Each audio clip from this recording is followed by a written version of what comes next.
É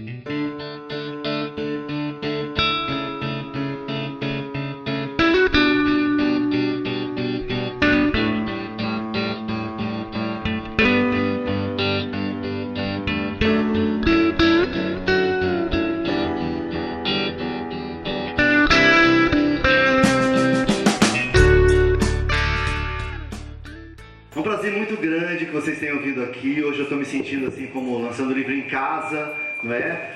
O livro está projetado, a gente tem um lançamento oficial em São Paulo, no dia 11, na terça-feira agora, que é na ABEP, que é a sede da Associação Brasileira das Empresas de Pesquisa, né?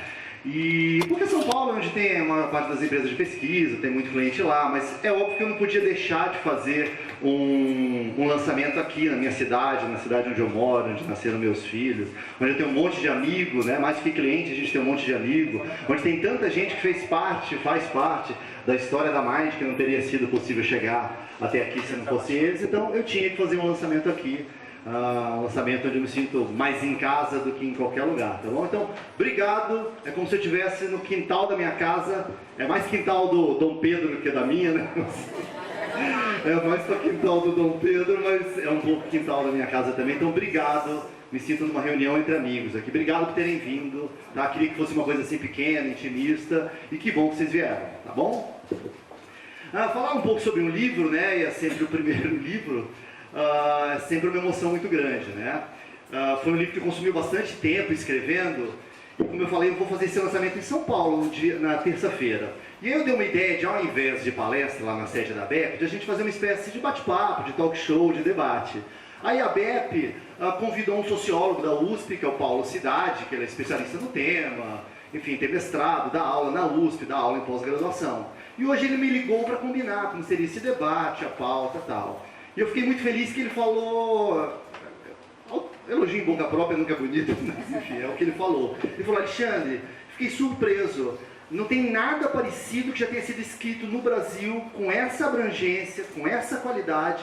Eu me surpreendi tremendamente com o livro, assim, eu não esperava que tivesse, não se fez na literatura brasileira de pesquisa algo tão abrangente, tão bacana de ler, que tenha técnica, mas seja um pouco autoral, não seja tão tecnicista. Então eu fiquei muito orgulhoso, assim, porque é um profissional reconhecido do mercado, ele é da USP, ele dá aula sobre o tema, não tenho nenhuma amizade com ele, porque às vezes a gente faz essas gentilezas por amizade, né? Então eu fiquei muito feliz realmente, assim, porque a satisfação de um livro não é a satisfação de escrevê-lo, nem o dinheiro que se ganha, embora eu adore o dinheiro que vocês pagam ali, podem continuar pagando, não tem nenhum problema, mas é mais a satisfação da realização, né, da obra feita, assim, né? Então, de fato, para mim, isso é motivo de muita alegria, de muita satisfação mesmo, mais do que qualquer coisa, né? Queria dizer também que é uma jornada, né? A gente vê um livro escrito, e quando eu olho para trás, né, foram muito tempo escrevendo esse livro, 400 páginas escritas, as pessoas penam com um TCC de 30 páginas, né? Isso tem 400, né? Então, eu sei, quando eu olho para trás, falo, como eu escalei essa montanha, assim, né? Mas são muitas montanhas que a gente escala todo dia, né? A Mind tem 25 anos desde que a gente começou a fazer os primeiros protótipos de pesquisas, a Mind vai fazer 24. A gente deve ter feito 5.000 pesquisas aproximadamente nesse tempo, deve ter entrevistado 3 milhões de pessoas. Paulo disse, gente, deve ter entrevistado 3 milhões. Vocês fazem ideia do que é entrevistar 3 milhões de pessoas? É mais do que muito país pequeno que tem por aí, não é mesmo? Então, realmente é uma jornada, né? É uma escalada, não é fácil, a gente olha, às vezes a gente se vê, cheguei nesse ponto ou naquele, mas é sempre uma caminhada, é sempre uma escalada. Não começou simples, né? Eu me lembro assim da primeira grande repercussão que a gente teve com pesquisa foi quando na eleição de 96, as pessoas sempre duvidam de pesquisas, né? Eu falo, como é que eu vou fazer as pessoas acreditarem? Então na eleição de 96, tem algumas testemunhas disso daí, a gente pegou, fez uma pesquisa boca de urna e fez um folheto, e falou, o resultado será esse, né? Só que não era urna eletrônica, que você sabe o resultado 45 minutos depois. Você descobriu o resultado 3 dias depois. Era um monte de papelzinho que as pessoas ficavam contando e 3 dias depois sabia. E eu tinha uma frase com a minha assinatura assim, se esse resultado não der certo, podem me cobrar que eu vou fechar minha empresa. Eu tinha alguma expectativa que aquele resultado fosse dar. Mas se dissesse que eu tinha plena certeza, eu não tinha. Estava começando, então eu tinha um certo frio na barriga. Foi uma coisa ousada, mas que acho que é a única forma de você poder fazer com que as pessoas te acreditem, é dar um pouco a cara a tapa também. Isso foi um começo. E aí foi um começo difícil mesmo. Eu me lembro uma vez, a gente não tinha muita demanda, naturalmente, por pesquisa naquele período, e eu fui num órgão que tive a ideia de oferecer pesquisa para um órgão de fomento desses de apoio empreendedor, que eu não vou falar o nome, porque fica chato, eu sei que o Sebrae tem mal comigo. E aí eu tive a ideia de oferecer pesquisa para ele, para aqueles empreendedores que quisessem fazer pesquisa, né, e quisessem conhecer seu consumidor, quisessem abrir um negócio e não soubesse qual, se tinha viabilidade econômica, e ofereci, falar, eu creio que vocês recebam demanda de pessoas que querem abrir negócios, mas não tem plano de negócios, não sabe se aquilo tem demanda. Será que a gente não poderia fazer uma parceria? A pessoa foi meio ríspida, falou, não há possibilidade disso, ok. Eu falei, tudo bem. Mas como eu queria também ler um livro, que tinha uma pesquisa para um cliente que queria abrir academia, eu perguntei se ele tinha livros sobre aquilo, sobre como montar uma academia de ginástica. Ele me indicou uma biblioteca lá no fundo e eu fui lá. No caminho eu vi uma urna e tinha uma pesquisa. Avalie o nosso atendimento, enfim. Aí eu peguei e avaliei o atendimento, achei ele meio assim, é ótimo, bom, regular, ruim a peça. Eu falei, regular. Coloquei na urna lá, onde tinha, fui lá para o fundo, fui manipular lá o livro, ver o livro que escrevia. Passou um tempo, cheguei ele pisando pesado. Falei, vem cá, o que eu te fiz? O que é difícil você achar regular? Qual foi o problema? Me intimando. Por que você achou regular? Isso aqui vai lá para São Paulo, vai me prejudicar. Não vou falar o nome da pessoa, porque fica chato para ela. Mas aí o Tadeu chegou para mim e falou assim, o que eu te fiz? Vai pegar a mão e falou, olha, eu achei de fato regular, mas agora eu estou achando péssimo. Era regular, agora eu acho péssimo, você tem entendendo? E foi uma das primeiras lições, eu falo, você precisa tomar cuidado com quem você contrata para entrevistar. O entrevistador é uma parte muito importante para que ele não contamine a pesquisa. Mas essa era a Mind, a vida de 1990 e pouco, assim. Era muito difícil, não tinha demanda, eu tive que buscar a demanda na unha, assim, Hoje, graças a Deus, a gente tem clientes no Brasil todo, tem gente de todas as regiões, multinacionais que fazem pesquisa com a gente, mas é uma jornada, é realmente um negócio de muito suor, muito esforço, como deve ser em qualquer profissão. É difícil ter alguma profissão que vem tudo de mão beijada, tudo é uma caminhada, é um subir montanhas, e você sobe montanha todo dia, às vezes você escorrega, cai da montanha, sobe de novo, porque esse é o caminho, Então, após um livro feito, parece que foi um livro feito, mas não é, foi uma das montanhas que eu subi, é uma das montanhas que todo mundo sobe todo dia. Falar de livro, vou mostrar uma coisa aqui muito importante, quase inevitavelmente as pessoas vêm com aquela história, já tem um livro, agora falta uma árvore, filho, E essas três coisas, filhos, livro e árvore, acho que todo mundo coloca junto, porque tem a ver com transcendência. É alguma coisa que você vai deixar, depois você foi embora. Você vai embora, mas normalmente a árvore fica, os filhos ficam, o livro fica, Então, acho que é por isso que as pessoas falam desse tipo de coisa, Então essa é uma data muito importante, porque tem um pouco de transcendência ali, Agora, eu falei de subir montanhas, é impossível chegar em qualquer lugar, e acho que um dos capítulos mais difíceis que eu tive no livro, foi aquele capítulo pequenininho do início, que é agradecimentos.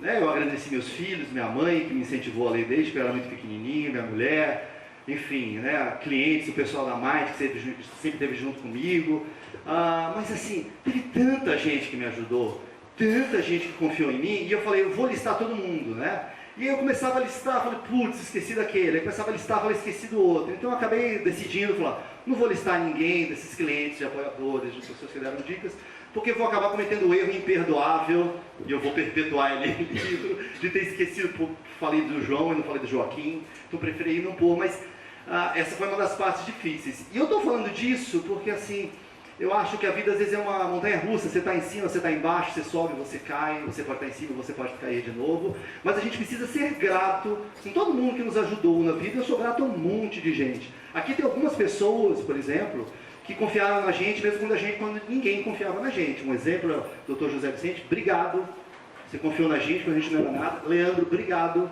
coração, vocês acreditaram quando mais não era ninguém, quando todo mundo duvidava.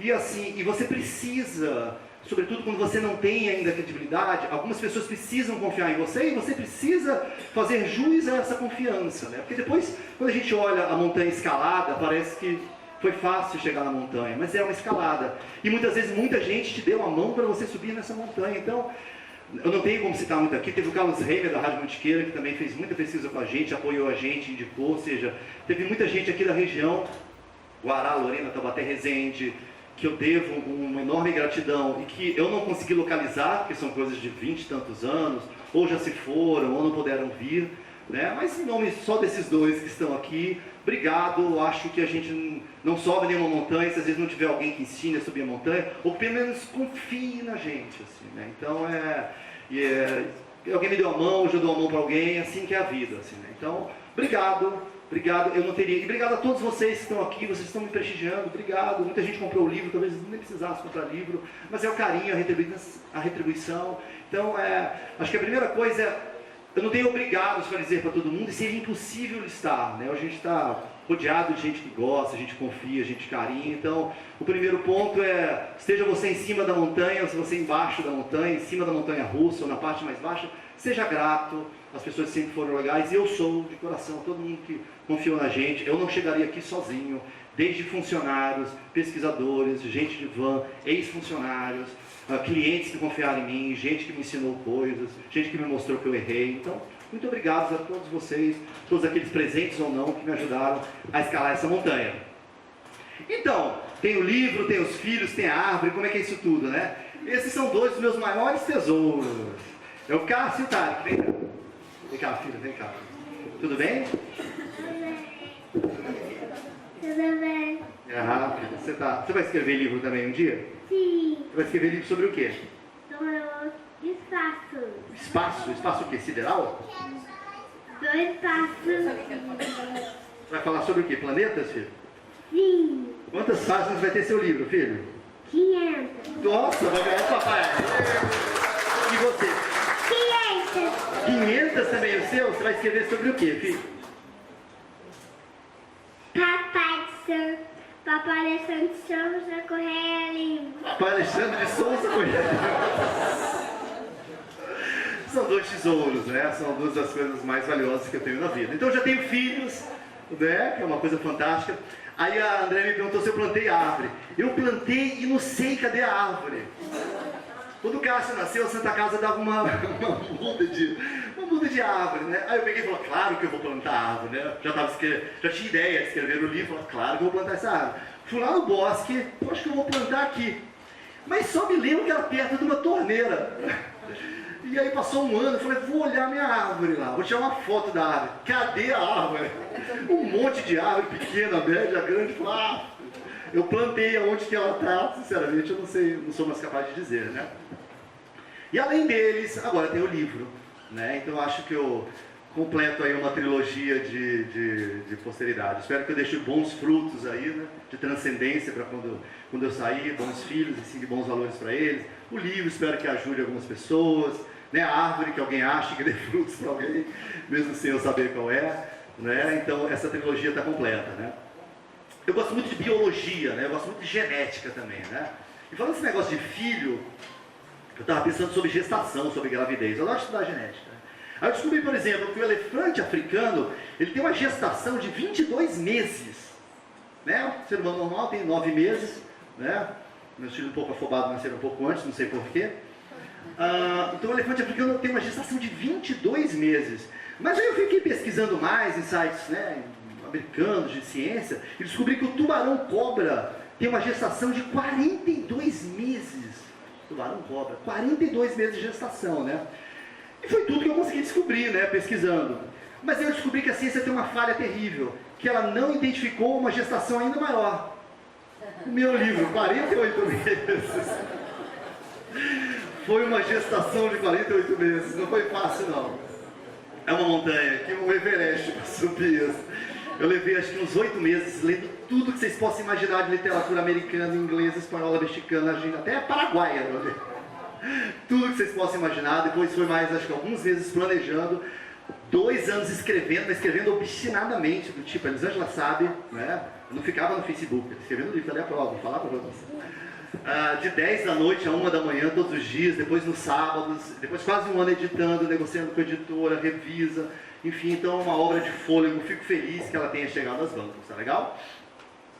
Bom, falar sobre informação, sobre o mundo que a gente vive. Eu não vou fazer uma palestra muito técnica, né, obviamente, não é o meu perfil. Vou falar um pouco de opinião pública. O livro é muito mais que isso, mas eu vou falar um pouco de opinião pública e de pesquisa. A gente vive num mundo movido pela informação, não é isso? Informação é a base de tudo hoje em dia, né? Informação é o alimento principal da gente hoje, né? Então, a pesquisa de opinião pública, ou qualquer pesquisa de mercado, ela é muito importante nesse mundo que a gente está vivendo, que é um mundo direcionado por informação. Quem viu aqui o filme Minority Report? Acho que ele é de 2002. Vocês lembram desse filme? Não? Esse filme era basicamente o seguinte, com Tom Cruise, né? Eles anteviam os crimes. Antes mesmo de acontecer o crime, eles adivinhavam. Eles tinham o precognition, que é alguém com capacidade premonitórias, e eles conseguiam capturar antecipadamente a energia das pessoas e o pensamento das pessoas. Eles conseguiam antever quando e onde que ia acontecer um crime. Então a equipe especial de polícia digital deles ia lá, pegava o cara antes mesmo que ele cometesse o crime, né? Então eles tinham uma capacidade de antecipar a ocorrência do crime para que o crime não acontecesse. Claro que ambientado num futuro X aí, né? Então, isso não existe, né? Ninguém consegue antecipar essa ocorrência de crime. O que tem isso a ver com pesquisa e com informação?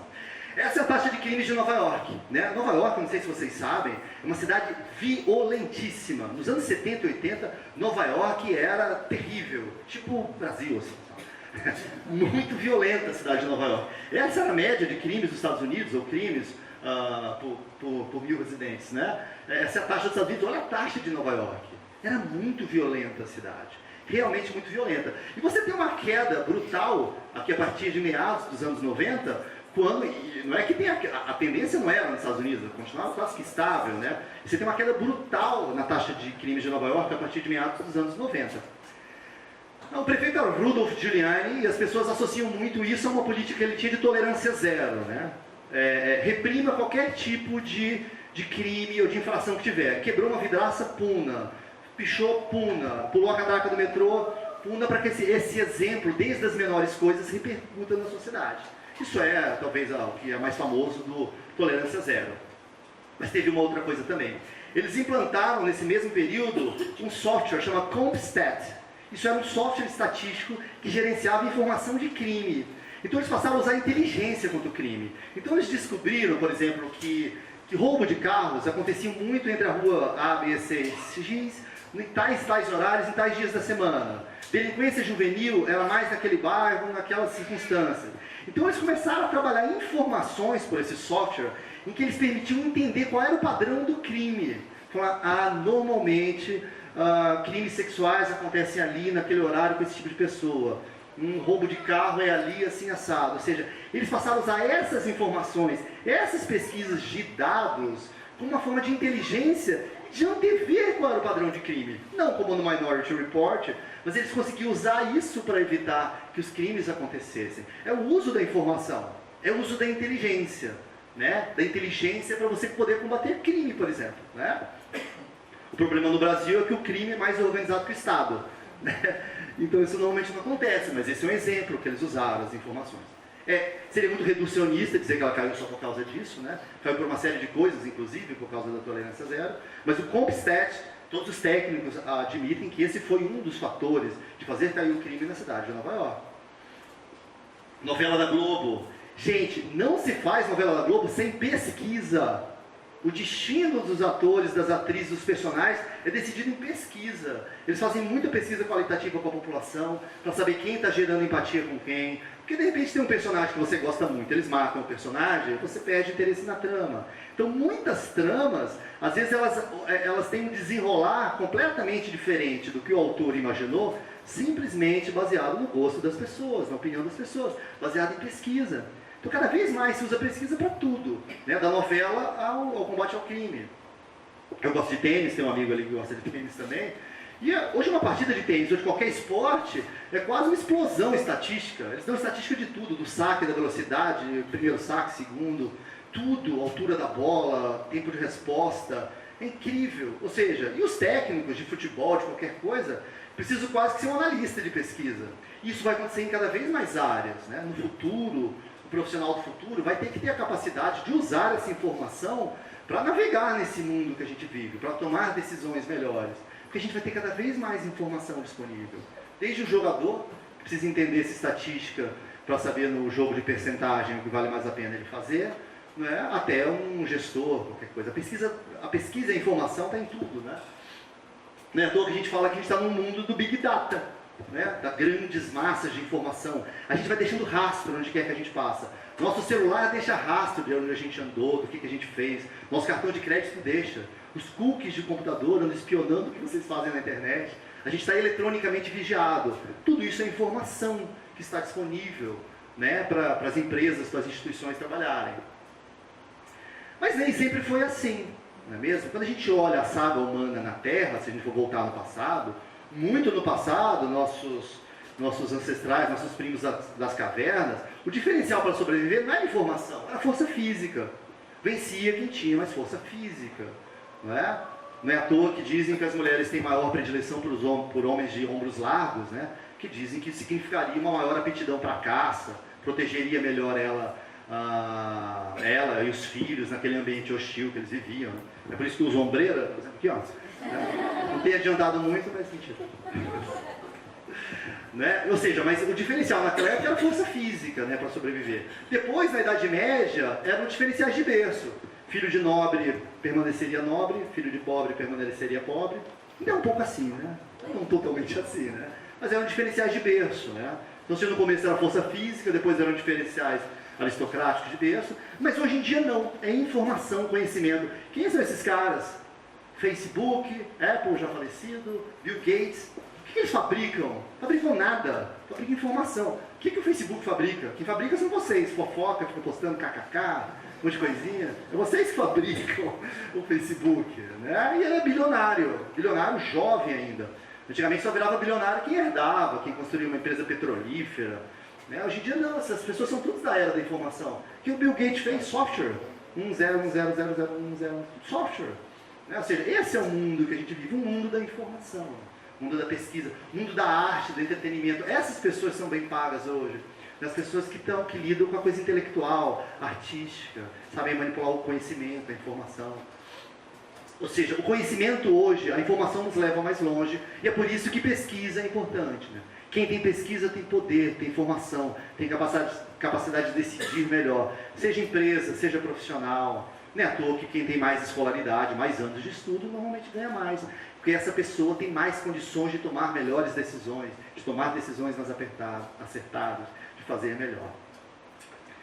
Mas a pesquisa está nesse estágio hoje, como é que começa esse negócio de pesquisa? Qual é a história das pesquisas? As pesquisas são relativamente jovens. Pesquisa de opinião pública como indústria consolidada tem um século, né? Não é muito tempo assim, né? Cerca de um século. Mas a gente já encontra rudimentos da pesquisa de opinião muito tempo atrás. Pôncio Pilatos, ele chega para o povo e pergunta: quem eu devo libertar, Jesus ou Barrabás? Ele pergunta ao povo. No fundo, ele fez uma pesquisa de opinião, concordam? E não necessariamente o povo decide certo. Né? Votar mal, de vez em quando a gente vota mal. Né? Então, mas já era um sinônimo. Se a gente for pegar 2000 anos atrás, lá no Coliseu, naquelas sangrentas lutas de gladiadores, embora o imperador fosse soberano para decidir o destino daquele infeliz que perdia a luta, muitas vezes era a multidão, por meio de gestos, que decidia pela vida ou pela morte daquele infeliz, ou não era? Era a multidão que decidia. Né? Então, ou seja, essa questão de medir a opinião, não com ferramentas de pesquisa, mas a gente já tem traços históricos dela há muito tempo. Mas claro que pesquisa de opinião tem muito a ver com democracia. É difícil falar de opinião pública numa época em que o público não tinha direito à opinião, não é isso? E como nasce a democracia? Como é que surge tudo isso? A democracia tem os primeiros rastros dela lá nas assembleias atenienses, em Atenas, século V a.C., bastante tempo, 500 anos antes de Cristo. Eles tiveram um formato de governo muito inovador, chamava Assembleias Atenienses. Eles decidiam quase toda a sorte de assunto público, da realização de festas até a condenação de criminosos. Eles se reuniam lá, tinham os cidadãos livres que podiam votar e os outros que não podiam votar, era uma semi-democracia, e eles decidiam toda e qualquer sorte. Sabe qual um dos julgamentos mais famosos que eles fizeram? O julgamento de Sócrates. 501 atenienses votaram, né, e condenaram Sócrates à morte.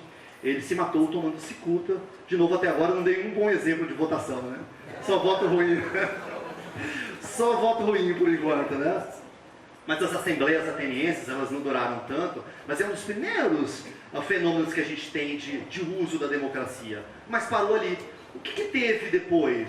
Foram quase 2 milênios de formas variadas de totalitarismo, monarquia, absolutismo da igreja, ou seja, que o mundo seguiu. Foi quase que uma época do ponto de vista de ideias, de muito pouco liberalismo, de muita repressão, de governos totalitários. Então, praticamente acaba, é uma experiência pioneira, mas que acaba ali essa coisa de democracia, não tem mais sequência isso, né? Lá pelo século XVII, XVIII, a gente começa a ter revoluções liberais, Revolução Americana, Revolução Francesa. O iluminismo foi importante propulsor e difusor disso das pessoas terem opinião. O iluminismo pregava a razão contra os poderes sufocantes, contra a superstição da igreja, contra o poder totalitarista de tirano. Ele falou, por que todo mundo tem que ser subjugado por esse monarca tirano e nós não temos direito à opinião? Eles começam a questionar tudo isso. Então, o iluminismo é um dos primeiros movimentos que começa a questionar e ele dá origem a um monte de movimento libertário de opinião pública. Ele dá origem à Declaração Universal dos Direitos do Homem. É ali no iluminismo que se começa a questionar esse poder absolutista de governantes ou mesmo da igreja, que muitas vezes não manejava bem o próprio poder que ela tinha. E a partir daí, ou seja, a partir desse período, os experimentos democráticos começam a proliferar. Né? E aí, a partir do momento em que as pessoas passam a ter direito à voz e à opinião, a gente começa a ficar mais fácil entender o que é a opinião pública. Finalmente o público passava a ter direito à opinião. Agora, pesquisa de opinião tem tudo a ver com o surgimento das grandes metrópoles. Essa é a cidade de Nova York, em 1930. Olha como ela já era cheia de arranha-céu, né? Já tinha o famoso skyline de alguma forma dela. Ou seja, em 1930 ela já tinha mais de 1 milhão de habitantes. Ela passa em menos de um século de 60 mil para 1 milhão de pessoas. E o que acontece com esses aglomerados urbanos? O governo precisava entender, começou a ter muito problema de incêndio, criminalidade. O governo precisava entender o comportamento dessas pessoas. Começa a surgir universidades, instituições de fomento, começa a querer fomentar a pesquisa. Começa a surgir um mercado de consumo de massa. E as agências de publicidade que estavam começando a nascer precisavam entender como é que as pessoas consumiam os produtos, por que elas consumiam, todo esse tipo de coisa, né? Ou seja, é essa conjunção de mercado, universidade, instituições, governo, que dá origem a essa demanda por pesquisa de opinião pública. E é por isso que esse período marca o início e a ascensão das pesquisas como técnica, por essa necessidade de universidades, de governos, de agências de publicidade, das empresas que queriam entender o comportamento do consumidor. Outra coisa, surgem veículos de comunicação que não tinham, né? Os jornais explodem nessa época, e os jornais queriam entender os hábitos dos leitores, por que eles liam, o que eles gostavam mais. Né? Falando de pesquisa eleitoral, essa foi uma pioneira em pesquisa eleitoral, The Literary Digest. E o que acontece? Eles acertaram o resultado da eleição americana de 1916 até 1932. Era muito simples, né? Eles encartavam, né, uma cédula eleitoral na revista, a revista tinha circulação de milhões, e a pessoa devolvia, né, que nem antigamente tinha, né, punha no correio e devolvia dizendo em quem que ela ia votar.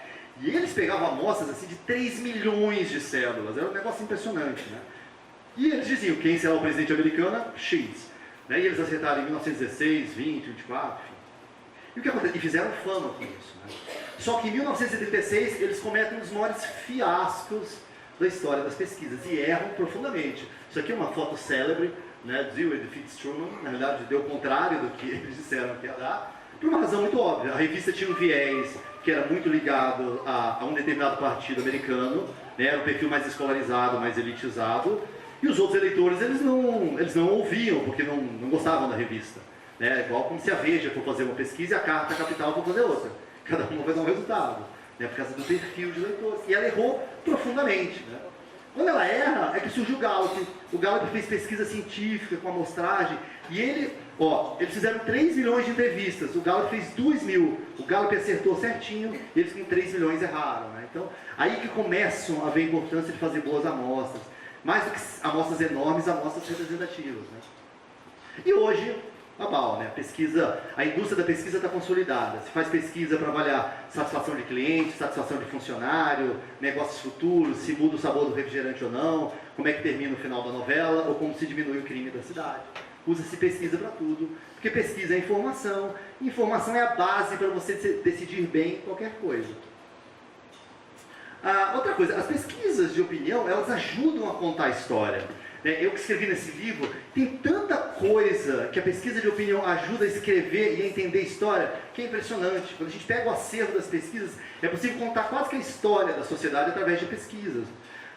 Eu trouxe aqui só alguns exemplos para vocês terem ideia. Sabem quem é esse homem? Adolf Hitler, né? Um sanguinário, enfim, uma mancha negra na história germânica. Né? Agora, a gente olha e parece assim... parece que esses líderes são extraterrestres, assim, né? Mas raramente esses líderes ou ditadores, eles surgem de maneira ocasional. Quase sempre tem algum suporte para essas ideias malignas, assim. Vou dar alguns exemplos de pesquisa. Em 1934, ele ganhou um plebiscito com 90% dos votos alemães. Não é uma eleição indireta, é uma eleição direta, teve milhões de votos.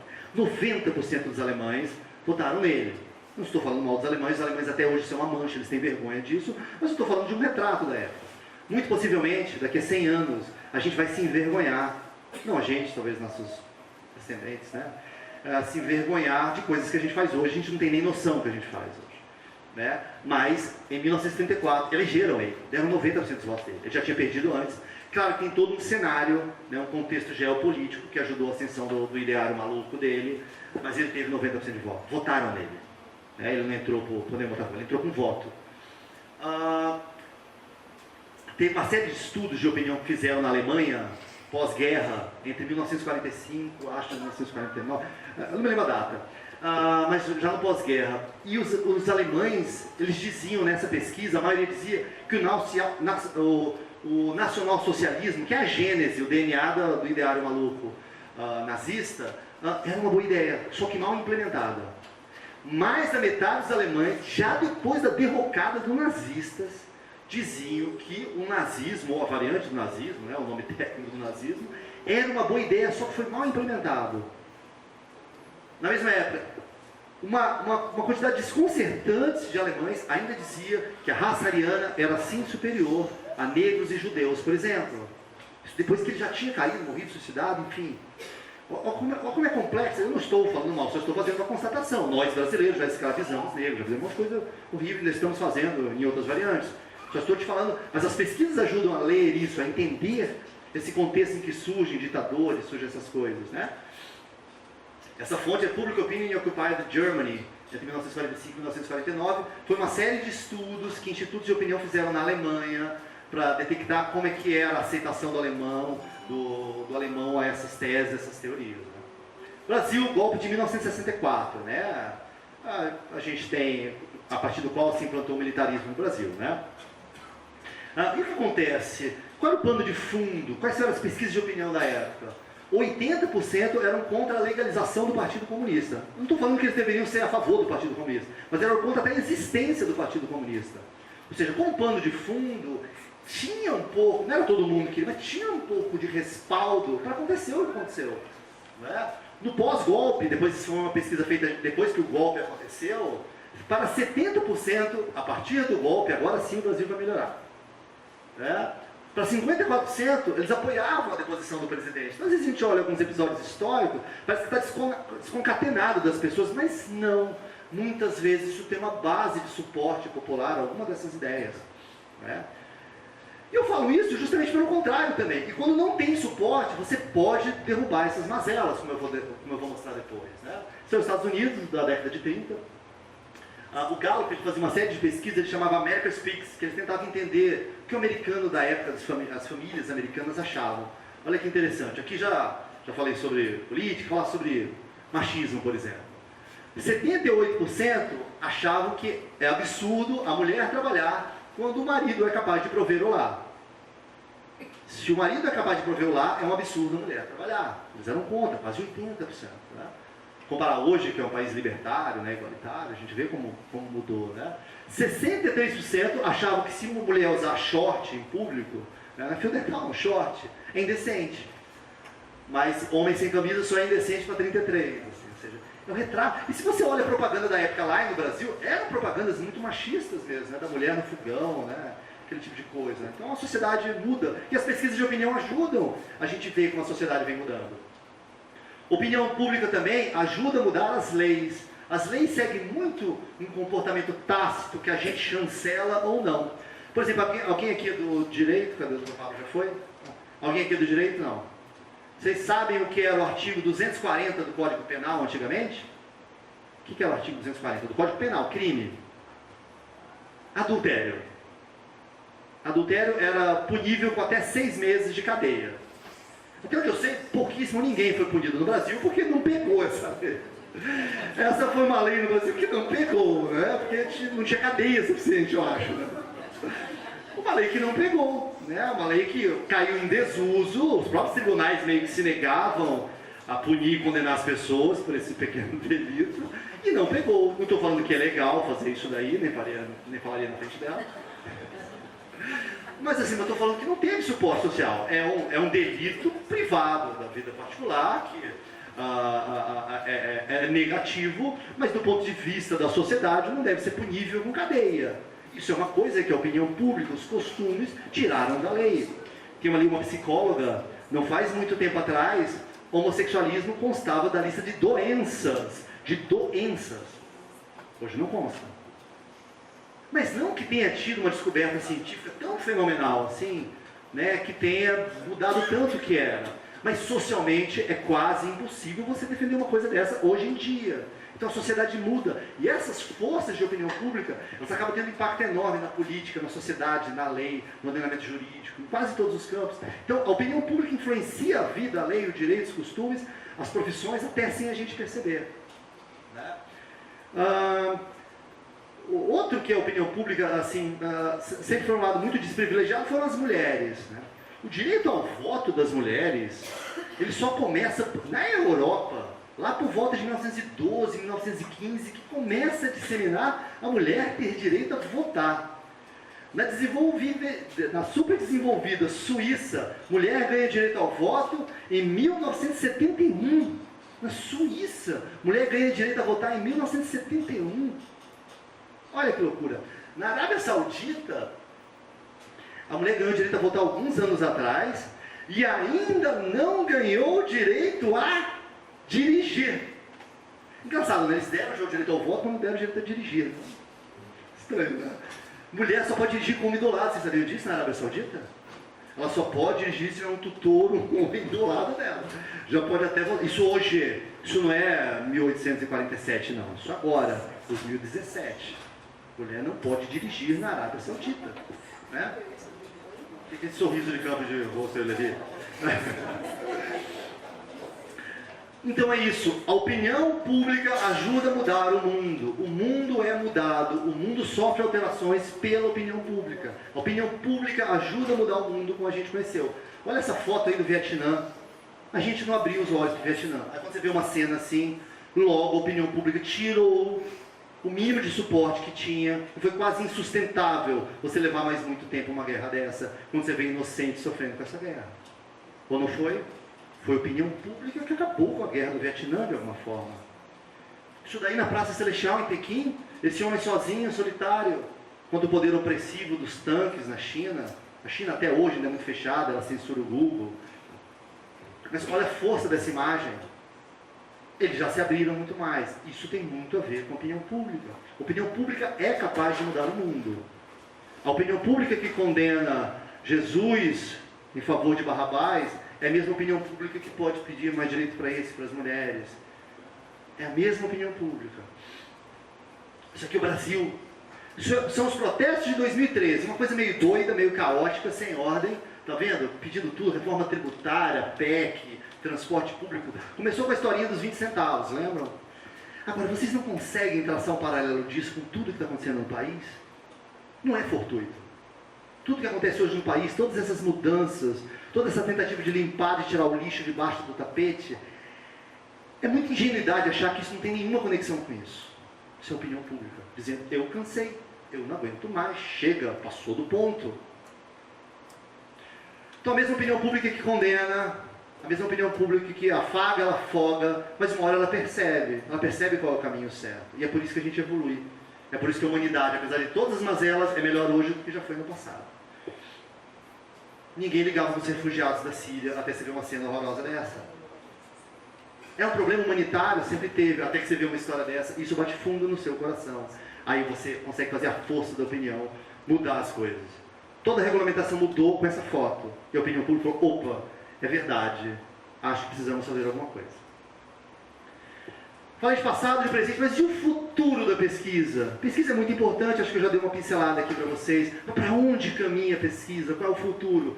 A primeira é isso que eu falei para vocês, Big Data. A gente está produzindo informação e dados toda hora. Meu celular está produzindo informação. Breve, os nossos aparelhos, nosso carro vai produzir informação sobre a gente, a geladeira vai produzir informação sobre a gente. Toda hora, a gente vai deixar muito rastro de informação por aí. Não é? Então, acho que esse é um primeiro caminho da pesquisa, vai ter muito dado disponível para se analisar, de todo mundo, de consumidor, de eleitor, de você como paciente, você vai ter um histórico digitalizado. Isso vai impactar todos os campos do conhecimento das profissões humanas. Dizem também que no futuro a gente terá uma integração muito maior que a máquina. Já tem alguns estudos que eu acho que são meio revolucionários, talvez no contexto de chipar as pessoas por volta de 2030. Basicamente é colocar um chip na gente, e ali já é RG, já é CPF, já é passaporte, você pode entrar no país, se deve, se não deve, ou seja, você com um chip, em vez de ter um RG, né, você tem um chip, e com esse chip você automaticamente sabe onde que você está, se você é você, enfim, todas essas coisas. Parece um mundo meio distópico assim, mas isso é uma tendência. No fundo, a pessoa que tem marca-passo já é um pouco gente, um pouco máquina, né? O marca-passo não é algo biológico, né? Já é um pouco, mas dizem que a gente vai caminhar mais para isso, a gente vai ter uma integração entre a gente e as máquinas cada vez maior. E essa informação que a máquina vai mandar, por exemplo, eu posso ter, esse meu chip diz que alguma coisa mudou no meu batimento cardíaco, na minha pressão sanguínea, e isso já manda uma informação para o meu médico, e já vem uma instrução no meu celular para eu tomar aquele tipo de remédio, para eu mudar a minha dieta. Ou então, eu estou lá, aí eu vou passar meu chip para comprar um Big Mac, ele fala, você já está obeso? Não pode. Ele nega a operação do cartão de crédito. Ele só autoriza a salada. A batata frita ele veta. É isso que talvez caminhe, né? E por fim, a intersecção da pesquisa com a medicina.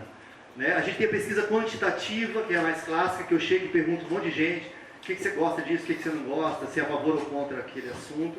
Isso é a pesquisa quantitativa. Depois surgiram as técnicas oriundas da psicologia, que muitos são os estudos qualitativos, os grupos focais, em que você observa não só o que a pessoa diz, mas o gesto, se ela está com o braço cruzado, se ela franziu a testa, se ela parece uma postura agressiva, enfim, todas essas técnicas oriundas da psicologia, essas coisas meio projetivas. E a gente sai disso para uma coisa que é neurológica. Diz que no futuro a gente vai observar a atividade elétrica no cérebro, no córtex, na amígdala, ou seja, como são os nossos estímulos automáticos, biológicos, instintivos, quando a gente vê uma propaganda, uma proposta política, qualquer coisa desse tipo. Ou seja, a gente não vai conseguir nem mentir, porque muitas vezes a gente acha que sabe alguma coisa, mas a gente não sabe daquilo. É o que o racional acha, né?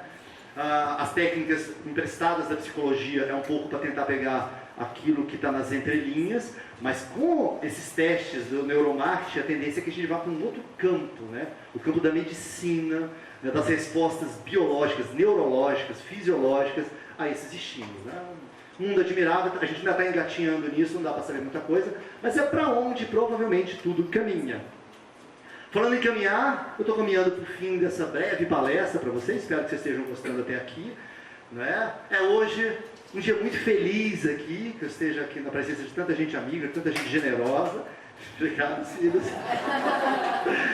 Né? Então, eu queria agradecer. Mas antes de agradecer, eu queria dizer algumas coisas assim, né, sobre o livro já, né? Porque eu já falei demais. Né? A primeira é o seguinte, esse filho meu, esse meu terceiro filho, deu um trabalho danado para fazer, né? Mas esses dois aqui dão uma despesa danada. Então vocês comprem o livro, por favor. Vocês não esqueçam de comprar o livro, tá legal? Muito obrigado, espero que vocês tenham gostado.